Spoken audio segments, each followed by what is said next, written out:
procedure, Nolan says that the biggest limitation is টিমদেরকে রোবটের মতো কাজ করাবে।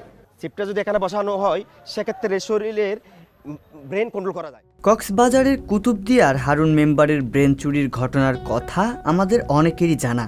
হারুনের দাবি ছিল তার শালীয় হ্যাকার গোষ্ঠীর সদস্যরা মিলে মাথায় নিউরোচিপ বসিয়ে দিয়েছে।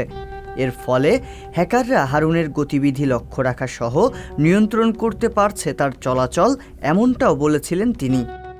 দীর্ঘ সময় ধরে নানা আলোচনা সমালোচনা হলেও সে বিষয়ে সঠিক কোনো ব্যাখ্যা দিতে পারেননি কেউই।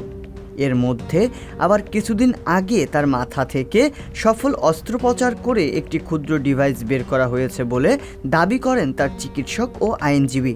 এমনকি অস্ত্রোপচারের ভিডিও প্রকাশ পায়। তবে তা নিয়ে এখনও তদন্ত চলমান থাকায় এখন পর্যন্ত নিশ্চিত হওয়া যায়নি হারুনের মাথা থেকে পাওয়া ক্ষুদ্র লোহার পাতটি আসলে নিউরোচিপ বা মস্তিষ্ক নিয়ন্ত্রণকারী ডিভাইস কিনা।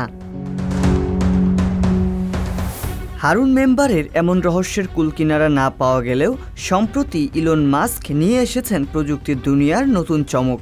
মানব মস্তিষ্কে বসানো হয়েছে নিউরালিঙ্ক চিপ, আর সেই চিপ বসানোর মাধ্যমে কম্পিউটারের মাউস নিয়ন্ত্রণের কাজ করা যাচ্ছে।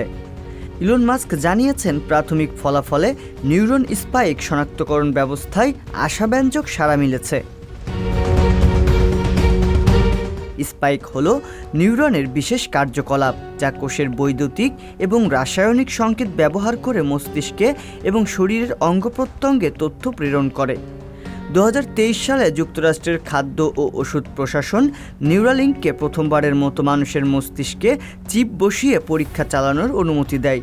নিউরালিঙ্ক আগে জানিয়েছিল তাদের প্রাথমিক লক্ষ্য হচ্ছে ব্রেনে বসানো চিপের সাহায্যে মানুষ যাতে তাদের কম্পিউটারের কার্সর ও মাউস নিয়ন্ত্রণ করতে পারে।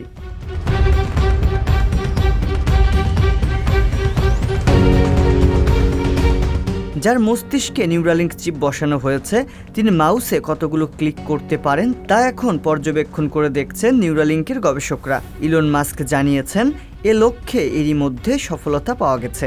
তিনি বলেন অগ্রগতি ভালো এবং রোগী সম্পূর্ণ সুস্থ হয়ে উঠেছে বলে মনে হচ্ছে।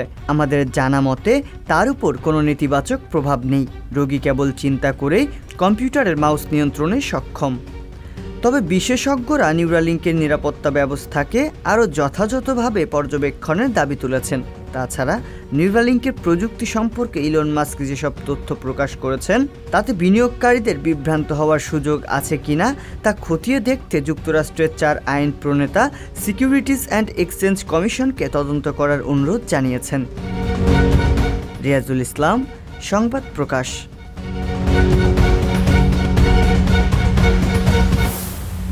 সংবাদ, ফিচার ও অনুষ্ঠানের জন্য ভিজিট করুন সংবাদ প্রকাশের ওয়েবসাইট এবং যুক্ত থাকুন ফেসবুক পেজ ও ইউটিউব চ্যানেলের সঙ্গে।